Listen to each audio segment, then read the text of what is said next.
Like Nargus said, it wasn't about really a PR. It's more about like enjoying the experience. PRs are kind of meaningless. It's more about just being outside and having fun. Welcome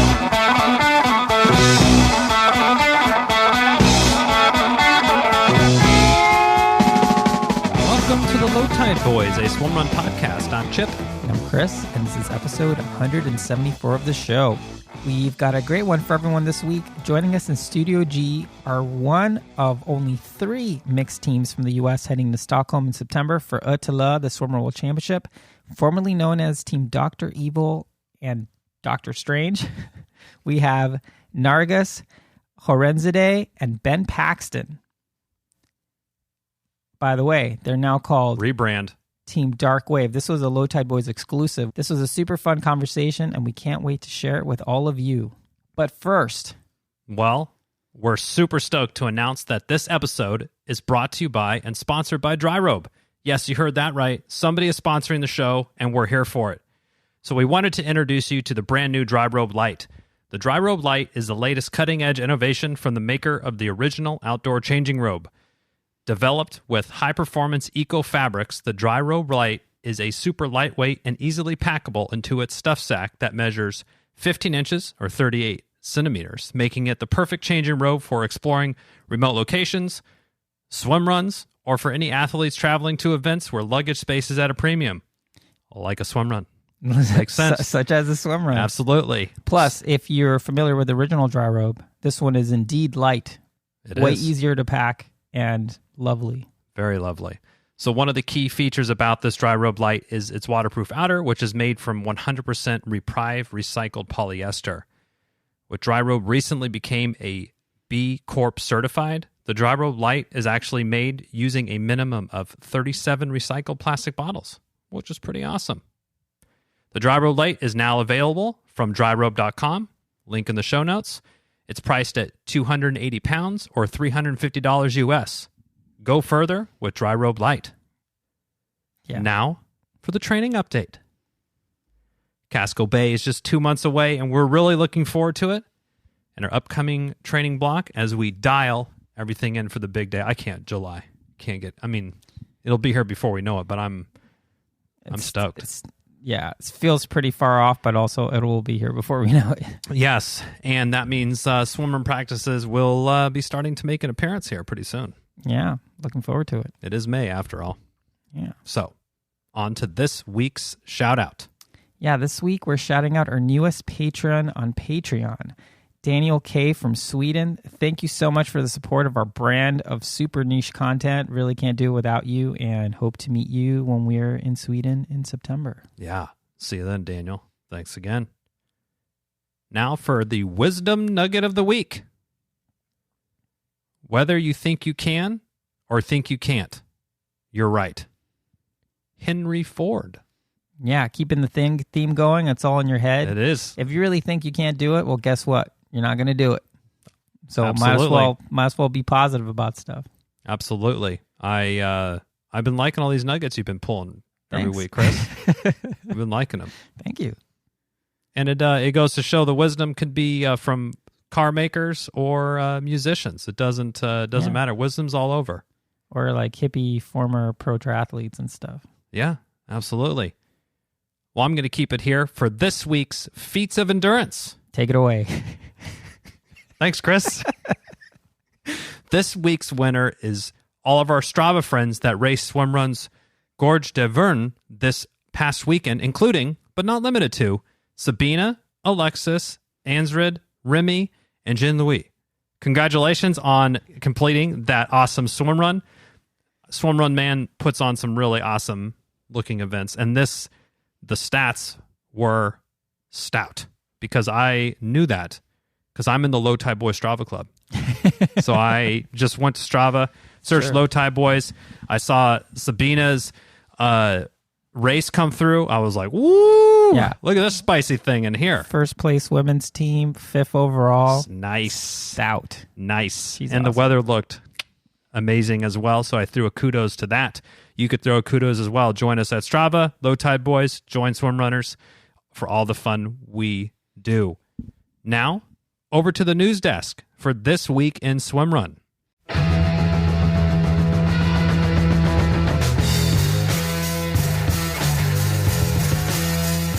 right, we got a short one this week. As Chipper mentioned, Swimrun Man's Gorge de Verdun took place over the weekend, and it looked by all accounts to be just another awesome event put on by the folks at Swimrun Man, and a great way to kick off the swimrun season in France, which is, we know, if you've been listening to the show, France is where it's at.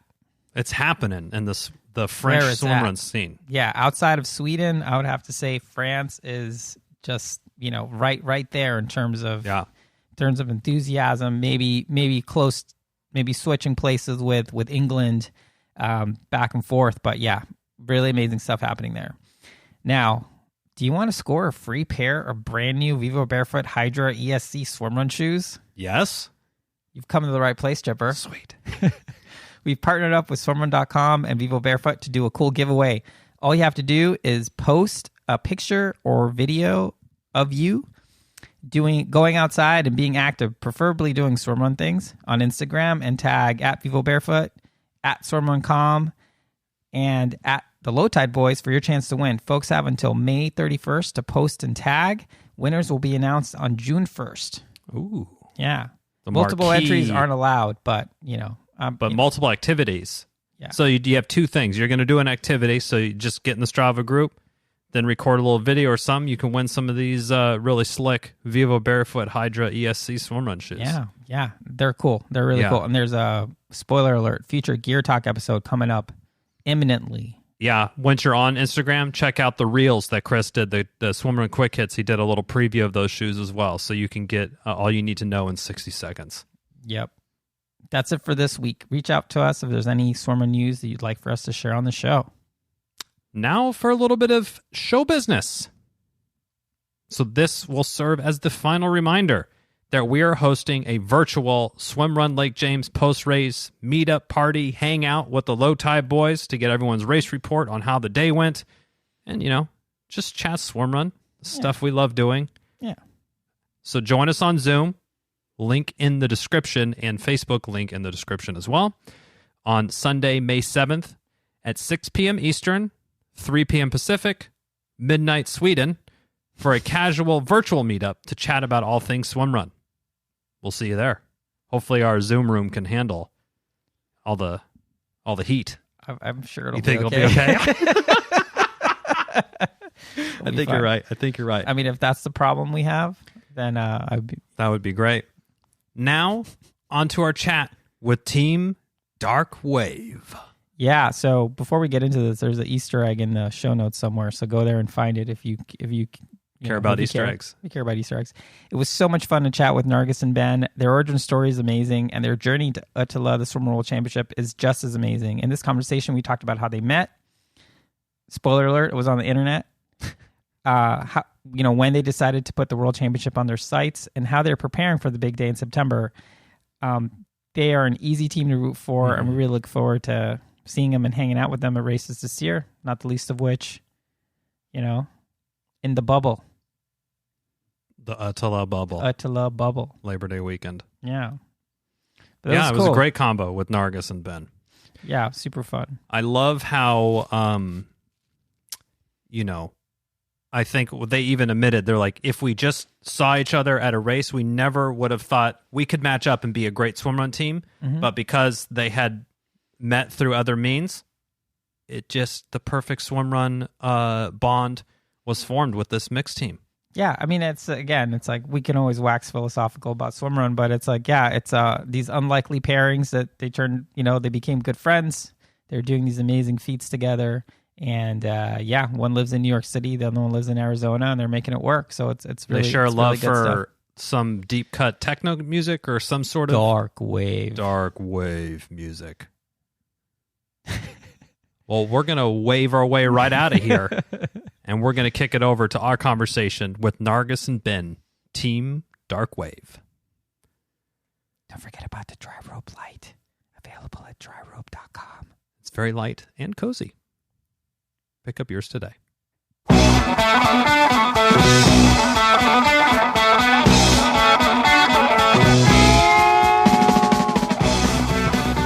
All right, so very excited for this conversation. We are joined with the team formerly known as Team Dr. Evil and Dr. Strange. And we're announcing as an exclusive, Low Tide Boyz exclusive. Exclusive. Their new team name is Team Därk Wäve with a couple of umlauts at random places, Nice. which I love. We're all about the random umlauts. So welcome to the show, Nargus, Harounzadeh, and Ben Paxton. How are you guys doing? Good. Thank you. Great. Thanks for the exclusive. We appreciate it. We know your inbox is probably flooded with requests to get that on the air, but we're happy to nab it. So yeah, you all will be joining us this year at ÖTILLÖ, the Swimrun World Championship, and this is the first time over to Sweden for you all. So we thought we should get to know these people a little bit more, since we'll be hanging out on islands and running across and swimming across islands for 3 days. But yeah, And having awesome post-race meals. oh yes, the food is perfect. Yeah, so I guess let's start at how did you guys find Swimrun? How did you find each other? Tell us the origin story of Team Därk Wäve. Yeah. Ben, do you want to go first? Sure. How did we find each other? Because on paper, we don't have a lot in common. So I live in Arizona. I live in a small town in Arizona. And Nargus lives in the middle of New York City. And we found each other online. So I guess I come from a running background. I've been running marathons and ultra marathons for the past 10 years. And I got into triathlon. I did a triathlon, a couple of Ironmans a few years ago. And I wasn't having a great time biking.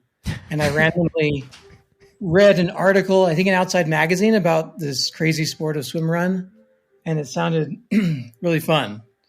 Because I love trail running and I like the swimming. I just don't like biking. And it sounded something that I'd really like to do. But you need a partner, of course. And I live in a pretty small town. There's no tri clubs. There's no clubs of any sort. And so I just started looking online for people who wanted a swim run partner. It took me about a year. I was blasting triathlon forums. I was blasting Facebook groups, and I just couldn't really find anyone that wanted to do this full time. There were a lot of triathlon people who were willing to do one event, but I wanted to go all in and do a ton of these things. And I just couldn't find a partner until eventually I saw Nargus had posted on there, and we just kind of met up that way. We exchanged some PRs and some random bits of information, and everything seemed kind of close together. And so we just decided to go for it. Yep. I had a similar experience in finding swim runs. So I was on a plane home from I think Greece or something. And there was a CNN show about the hardest races in the world. And I believe number 2 was the ÖTILLÖ World Championships. And I was like, what is this? Number 1 in our hearts, though. Yes. So I had swam and ran in college. And after I left college, graduated, I did not want anything to do with swimming ever again. And I became a big runner, a lot of marathons, trail runs. And then I discovered open water swimming the same year that I discovered about the Swimrun World Championships. So like Ben, I went on Facebook to try to find people to swim run with. And I think when I had posted, you messaged me shortly thereafter. So I wasn't looking as long as you, Ben. But yeah, we were pumped that we were the same pace, both in swimming and running. I do have to say that when we showed up to Casco Bay, which was our first race together, me being so cavalier about swimming, I swam in college, I hadn't really trained. And Ben, was a little bit better trained than I was, but also was not trained in sighting, which is really important for Casco Bay. Yeah. So we struggled through that course, and it was okay, now we got to train for these things and get good at them. And what year was this? This was 2021, 2021. Right? Yeah. Well, I always say anyone can do it if they train. So the fact you guys did it with minimal training, it just makes you that much more, didn't swim. I was like, oh yeah, I can swim the whole course without training. No problem. I thought that. And I was training a lot in 2021, but I'd never done any open water swimming. It was all in a pool. So I was swimming a lot, and so I was pretty confident. I was like, okay, I can do an Ironman split. I can do 2 miles of swimming, and then I can that's pretty easy. So I can double that. That's easy. So, I mean, Casco Bay was about 5 miles of swimming, right?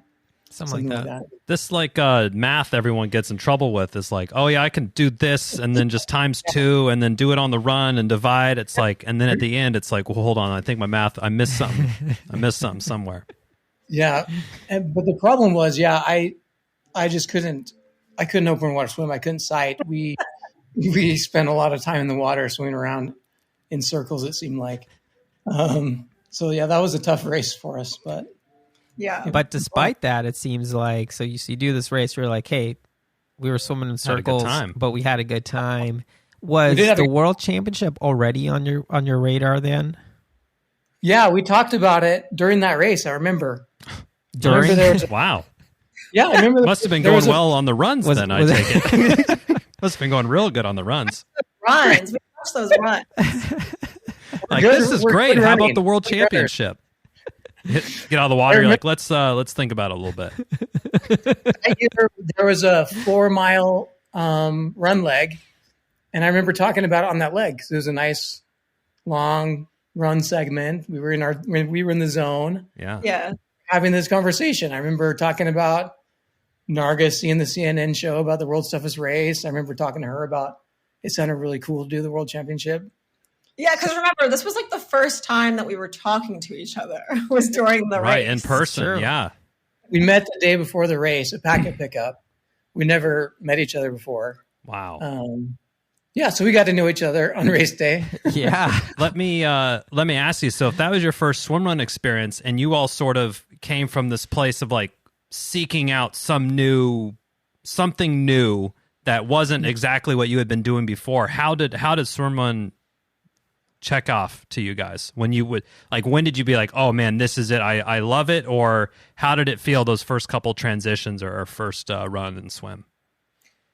I think for me, I wanted to find something where I couldn't be super competitive with myself in the sense that like I know what my marathon PR is like, and I know that I go crazy when I'm training. And so with swim run, it's like, well, first of all, you got to know the course and you might go off course and you got to just go with the flow and you got to figure it out and you got to figure out the temperature changes and deal with that. And it's like, you can't anticipate or plan it really. You can train the best that you can, but you have to be able to go with the flow, which is what I love. And then you can't kind of get in your head about it, which is kind of what I need at this point in my life. And so that's what really struck me, and that's why I wanted to stick with it.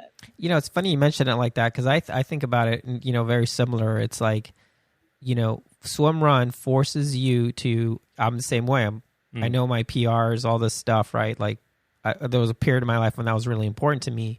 But now it's like, okay, when you go into a swim run, you almost have to trust your ability to make a good decision in the moment because you don't know what's going to go wrong. Something is going to go wrong. Something's going to happen and you can't plan for everything. You just have to trust in yourself that you're going to be prepared and make a good decision at the time. And it helps you have a partner there.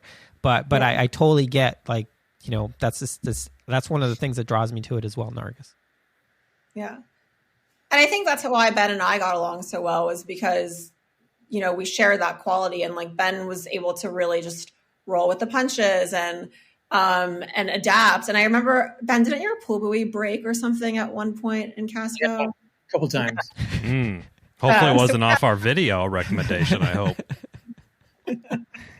I don't know what it was. I don't know. Good answer. It wasn't you guys. It was me. Yeah, I mean, so I'm fascinated by this because it's like, it's essentially like a blind swim run date.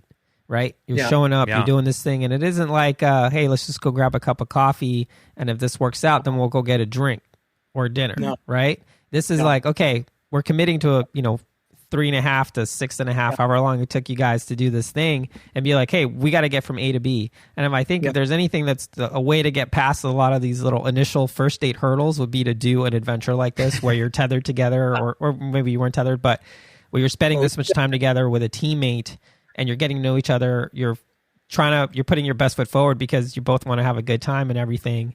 And you get to the other side. So tell me about, Chipper asked how was sort of during the race communication, but how did you guys feel afterwards? Were you super stoked? Were you already thinking about the next race? Tell us a little bit about what that post-race feeling was like. Well, back to your first question. Yeah, I was pretty hooked on swim run right away. I mean, the first time in the water, I just thought, wow, this is so cool, to be in the water like this. I think the difference between open water swimming and swimming in a pool is kind of like running on a trail or running on a treadmill. It was awesome. So I loved it just from the first swim leg. That being said, we weren't swimming very well. I remember being up and with all the fastest runners, and we got in the water and everyone left us. But anyway, the race was a lot of fun. It really pushed us. It really stretched us in our abilities, or my abilities at least. But like Nargus said, it wasn't about really a PR. It's more about enjoying the experience. That's why I like trail running and ultras. Same thing. PRs are kind of meaningless. It's more about just being outside and having fun. Yeah. Afterwards, we were both pretty pumped. We were pretty stoked. Right, Nargus? We had a good time. I was already thinking about the next ones. I think we already had some on the calendar. Yeah, we basically, I think one of the reasons we clicked, we were like, we gotta go all in. So we signed up for a bunch of races at once. And so the second race was Orcas, which nice. I think Ben as well, we were much better, at least I'll speak for myself. I was much better trained for. I was ready. I was like, this is run heavy. I'm a great runner. And I got hypothermia. No. That first swim is so cold, it really knocked Nargus out early. Yeah, I still struggle. My body my thermoregulation is, I don't know, there's something off with it. I really struggle with it. I was able to survive this last, the Rockman, I think, was probably the coldest thing that we've done to date. I survived this year, but it was still really, really difficult for me. So yeah, we DNF'd Orcas first time, which was a real bummer because it's such a gorgeous course. We were having such a great time, but we got lost for 6 miles because it was the year that there was a saboteur. We did it that year as well. Saboteur, it was a saboteur year, and we just got lost. It was us and this other doctor, right? He was from Orcas Island, right? Yeah, Wow. yeah. Wait, you got lost with a guy who's from Orcas Island? He couldn't be like, hey, this wasn't on the map. Yeah, he lived up there. Yeah, and we got lost onto another segment of the course that was still marked as if we were going the right way. So we were just running loops, and then it started to rain. Nargus got cold. It was just a bad. Wasn't your day. I didn't have nutrition, so it was it worsened my ability. Well, here's a pro tip for Worlds. You got to get on top of that. Buffet. You got to get on top of that. So okay, so we're going through this chronology, and this whole time you guys are called Dr. Evil and Dr. Strange. Now, this is a question I had before we dropped the exclusive that you guys are now named Team Därk Wäve, but I was gonna ask, well, who's Dr. Evil and who's Dr. Strange in this swimrun relationship you guys have going on? Do you have an answer for that, Nargus? I thought you said that you used Dr. Evil for a bunch of races or something. Yeah, well, I guess classically I would be Dr. Evil, just because I the costume powers. When I shave my head, I kind of look like Dr. Evil a little bit. If you can see it. I guess I would be more Dr. Evil. Are you still trying to get $11 billion? Yeah. I was okay with Doctor Strange because not because of, is it Marvel? I don't even know that. I practice Marvel. psychiatry, so I was like, yeah, I'm like Doctor Strange who works in psychiatry. That's my rationale behind that. So, Okay. Well, I mean, so during this period, you guys are the two doctors. After, so you do orcas. So tell us a little bit how we get up to the present point where you guys essentially qualified for the World Championship. I feel like orcas was an inflection point where we had to drive from Seattle to the Anacortes, Washington. And Ben was like, you need to put music on. And I was like, nah, you won't like my music. And he was like, just try me. So I did. And that's how we first found out that we like basically all the same music. What kind of music was this? No, that's not true. That's not true. Is that true? Because on that drive, we didn't listen to any music. I remember. I thought we did. No, we didn't. Was it a different drive? What? Was it at a different drive that this happened? This A lot of driving. I don't know. It was a drive back then. No, this is how it happened. You saw an Instagram post of me with my Smashing Pumpkins t-shirt. And you were like, you like Smashing Pumpkins? Yeah. Do you remember this now? No, but I feel like we listened to Dark Wave on that drive at some Dark point. Wave on Sirius? Did we? Sirius Radio? It was the Maru playlist, Ben. That DJ, I was like, oh, there's this DJ in LA. Yeah, I don't know when you gave that to me, though. Anyway, at some point, we shared this playlist because he wanted to know what I meant by dark wave, because it can, like, you know, it's sometimes called cold wave, dark wave. There's has a million names.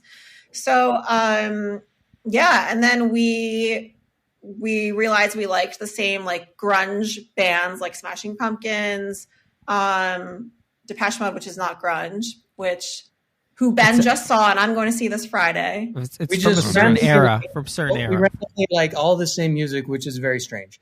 Yeah. Strange. I've never had anyone in my life admit to me, like, tell me that they like Smashing Pumpkins. Like, I've been a Smashing Pumpkins fan for 30 years now. Would you say it's your favorite band? Yeah.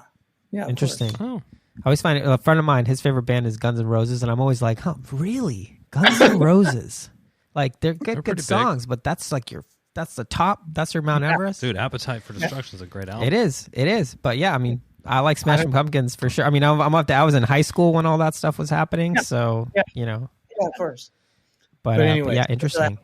We started, so I listened to this Dark Wave playlist that Nargus gave me, and we started comparing notes and comparing songs, and we just like all the same music. So Yeah. We even had a theme song for 2022. yeah, Oh, Yeah. What was it? I'll play it Don't for you keep now. us- Just kidding. I don't know. Don't leave us we don't in need any more suspense. YouTube strikes. What was the song? It was called Spell Strike by Provoker. Not a band that I really listen to, but we both really like that song a lot. And we played it to pump us up. Oh, Nice. interesting. What would our song have been for 2022? Yeah. Credence? Something Credence? Some Credence. Yeah, they kept the Credence at Or least. some Grateful Dead? Probably something like that. We put in a lot of hours to them. But anyway, so you have ÖTILLÖ on the mind, and is this something? And you already had a bunch of races booked in 2021, and you sort of structured those races to accumulate the points to put in for 2022, I would assume, or you saw it was a multi-year plan. I was more like going with the flow and letting Ben like make the decisions. Yeah. Your plan. Yeah, that was Ben's plan.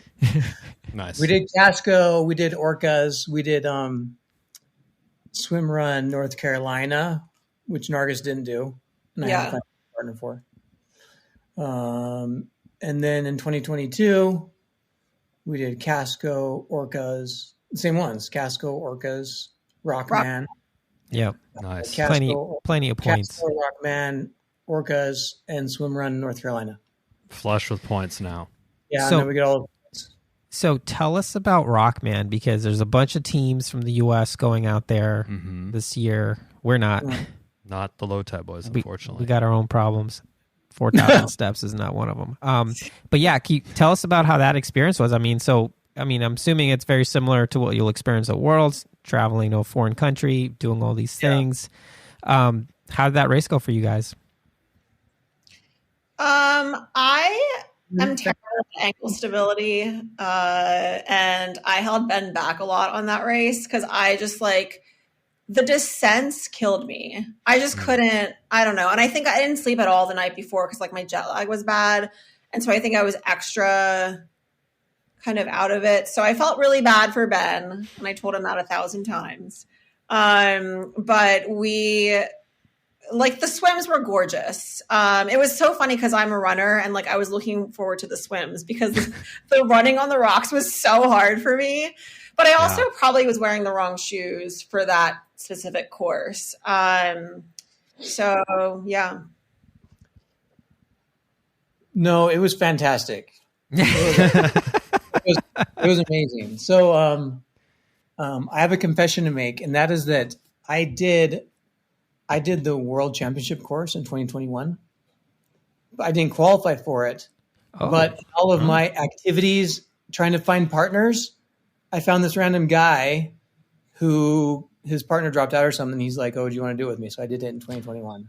Oh, okay. Oh, well, there you go. So it's like not even that. Shout out to Kamal, my Canadian friend, whom I raced with at Worlds in 2021. Nice. That's right.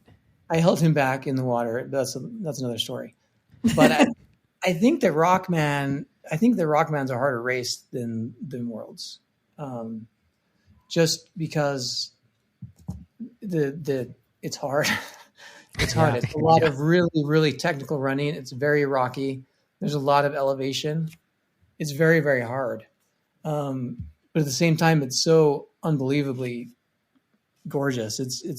I think about it all the time. I think about that race all the time. Mm-hmm. I think about, racing up on Pulpit Rock. I think about jumping in and swimming across the fjord, that last really long swim. I just think about that race all the time. Like, I can't wait to go back and do it again. Yeah. I definitely made its mark on you. It was amazing. Made its mark on you. Not the steps, apparently, though. The what? Not the steps.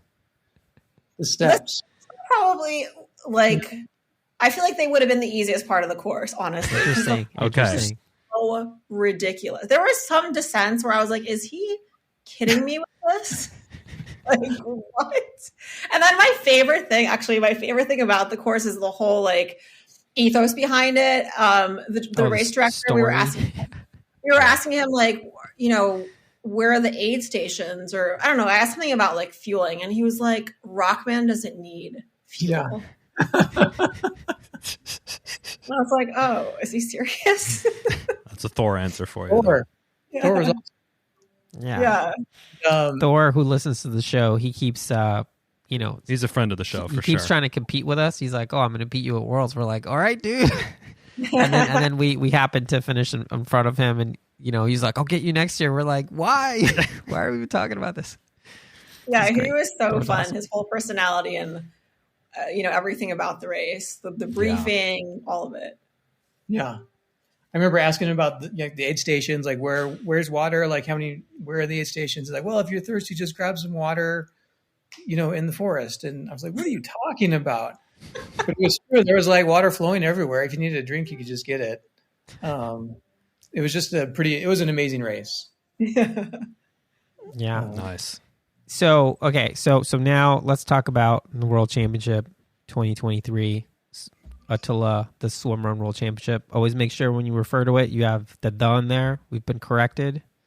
The Swimrun World Championship. So, just a little factoid for everyone out there who's listening. Now, so Ben, you have some experience with this course. How are you and Nargus, how are you guys approaching sort of ramping up for this thing now that it's 5 months away, whatever it is? Yeah, Nargus, how are you approaching this? I'll probably swim at some point. Smart. We don't have a lot of coordinated training experience, programs, expertise. Maybe you guys can help us. I approach this as an ultra, you're going to be out there for 10, 11 hours. Yeah. I think you got to be able to run 40 miles, you got to be able to keep up with your nutrition for 10, 11 hours. I feel like I have a pretty good handle on that. I've done a lot of long ultras. So I'm going to spend a lot of time in the water from now until then to just try and get my swim endurance up. That was a really hard race for me in 2021 because my swim endurance was not good, and I wasn't tethered to my partner. So that was very challenging. So I'm going to get my swim endurance that would up. be. Yeah, it was my second race. I didn't really know what I was doing, and my partner didn't want to tether. I guess he didn't have a lot of experience with that. So I was like, okay, whatever. But I mean, I'm just happy to be here. Yeah, like sweet. I'm doing doing worlds. It was hard. But so I feel like I have a good running base. I just did 100K in February, so I have a good run base. So you do, was it Black Canyon? Is that the one Yeah. in February? That's in Arizona, Nice. I believe. Yeah, that one's pretty close to where I live, so I do that pretty much every year. It's a good race. Nice. It's casual, humble brag right there. Just saying. Just bust out 100K. Just every year, just plus one out. It's great. It's great. It's a good race. No, go ahead. No, it's a good race. It's a beautiful race. No, it's lovely. Looks lovely. So Ben, you're going to be doing a bunch of running, getting in the pool. Nargus, so you're thinking about swimming, but before we got on air, you're telling me you're signed up for this 20 Bridges swim. Oh yeah. That's where you swim around the It's a good way island to of force Manhattan. yourself to swim. Yeah. So Seems more like more than 10K of swimming. yeah, they didn't want to let me into. So you have to apply to get into it, and I don't swim, so I don't have like a swim marathon. Like I did the Rose Pitinoff last year, which was 17 miles from Midtown to Coney Island, but it's like tide assist. It's like easy. So this is Sign me up. And so that was the only like marathon swim that I had, but I was like, I do swim runs, like I swam in college, and they're like, they didn't care about that. So they didn't let me in. And then they emailed me like last week. I guess some people weren't able to sign up for whatever reason. They're like, oh, you can do it now. And I was like, do I really want to do this? And I was like, yeah, well, it'll get me in the pool. So the good news is, okay, so I do have a plan. My plan is I work Another exclusive, now. another low tech Boyz exclusive. I work downtown now. So I'm to swim in the morning and then run commute downtown. And like, I think my biggest problem is I train a lot with like my friends, and like we increase the pace when we shouldn't be, and we do a lot of tempo work, but like I don't get a lot of swims and then easy runs afterward. But I really think doing the run commute to work after swimming in the morning is going to be the way to go, especially because I'm going to have to go slowly because I can't sweat. Because when I get to work, there's no shower there. So I'm just kidding. I'll find a gym down there, but yeah, that's something that we've been doing in our training for a while, is the 20 to 40 minutes pre or post swim, just kind of zone 1, zone 2, just easy, but it really kind of racks those miles up. You're doing that a few times a week. And yeah, it does. I think, Ben, your approach, you kind of hit the nail on the head, or at least how we're approaching it this year, is like, you got to be ready to be going for 9 hours to 13, whatever. It could be eating, and you got to be able to run 40 whatever miles. And the swimming piece. And I think Chipper, I mean, I think the one thing, we definitely knew we had to swim a lot, so we did that. We knew we had to be running and training and doing all that stuff, but what we didn't have, I think, was the ultra kind of legs for it, because you really have to think about it as like in hindsight, you have to think about it as an ultra marathon with swimming and sort of being prepared for the ultra piece of it. I think it's something that this year we're taking way more seriously. And I think, Ben, if we would have had this conversation last year, we probably would have done better by your insight there, because I think that's a point that's really well taken. Mm-hmm. And I think for me, like I have endurance I'm part of this gym where they do on Saturdays. It's like a 2.5 to 3 hour HIIT training the whole time. It's not HIIT, but I run there, I do that, and then I run back. So that's like 4 hours right there. And then I sometimes would add some, like I like to use Saturdays to just do like endurance stuff, like for half the day. So I'm doing that type of work, just not swim run. Yeah. You know what I mean? Yeah. So I have that endurance base. I just need to kind of tailor it to, get my shoulders ready for, all that swimming and ready for the cold. Yeah. Yeah. I mean, definitely I think that's the type of stuff you just throw money at that problem. Like make sure you have the right suit, the right arm warmers and all that stuff so that you can, I don't think you want a gear, especially for the world champs. You don't want like a gear, something that's solvable gear wise to be your downfall. It's like, I forgot my arm warmers. I don't want to pay like, $20 to get new ones from ARC. Pay the money or ask someone. There's probably someone has extra ones. But I'm curious. So Ben, since you've done both Rockman and Worlds, how would you consider, did you think that let's say for folks that have done Rockman but haven't done the World Championship, do you think that Rockman gives people like a good flavor for what the running of the World Champs is going to be like, at least maybe obviously not like the vert, but in terms of just terrain wise?